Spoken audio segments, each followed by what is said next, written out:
பாஜகவுக்கு தாவிய எதிர்க்கட்சி தலைவர்கள் 25 பேரில் 20 பேர் மீதான ஊழல் வழக்குகளில் நடவடிக்கைகள் நிறுத்தி வைக்கப்பட்டுள்ளன என முதலமைச்சர் ஸ்டாலின் எக்ஸ் தளத்தில் பதிவிட்டுள்ளார்.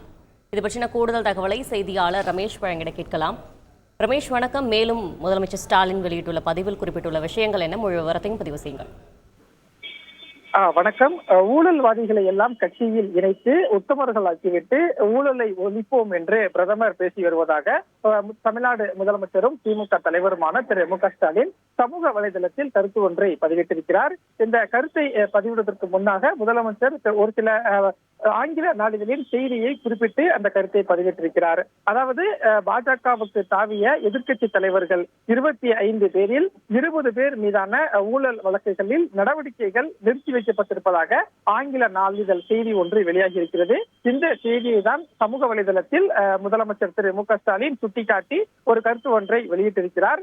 அதில் பாஜகவின் வாஷிங் மிஷின் பாணியை ஆதாரப்பூர்வமாக இந்த நாளிதழ் செய்தி என்பது காட்டியிருப்பதாக சொல்லியிருக்கிறார். அது மட்டுமல்லாமல் 10 ஆண்டு பாஜக ஆட்சி இந்தியாவின் உயர் விசாரணை அமைப்புகளை எவ்வளவு இழிவான நிலைக்கு கொண்டு வந்து நிறுத்தியிருக்கிறது என்பதற்கு இந்த செய்தி என்பது ஒரு சான்று என்று முதலமைச்சர் மு.க. ஸ்டாலின் அந்த பதிவில் குறிப்பிட்டிருக்கிறார்.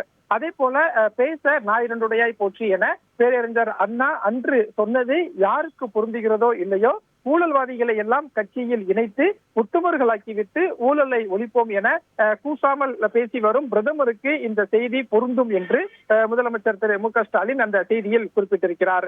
மேலும் மோடியின் குடும்பம் என்பது அமலாக்கத்துறை, வருமான வரித்துறை, சிபிஐ போன்றவைதான் பிரதமர் மோடியின் குடும்பம் என்றும் சுட்டிக்காட்டியிருக்கக்கூடிய முதலமைச்சர் திரு மு.க. ஸ்டாலின் எதிர்க்கட்சியில் பொறுப்பில் இருந்து அதற்கு பிறகு எதிர்க்கட்சியில் இருந்து விலகி பாஜகவில் தாவிய 25 பேரில் 20 பேர் மீதான ஊழல் வழக்குகளில் நடவடிக்கைகள் நிறுத்தி வைக்கப்பட்டிருப்பதாகவும், மேலும் 3 பேர் மீதான வழக்குகள் மொத்தமாக முடித்தே வைக்கப்பட்டிருப்பதாகவும் அந்த நாளிதழின் செய்தியை சுட்டிக்காட்டி முதலமைச்சர் திரு மு.க. ஸ்டாலின் சமூக வலைதளத்தில் கருத்து ஒன்றை பதிவிட்டிருக்கிறார்.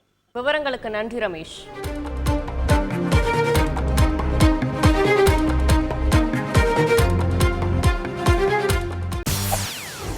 செய்திகளை உடனுக்குடன் தெரிந்து கொள்ள உடனே சப்ஸ்கிரைப் பண்ணுங்க.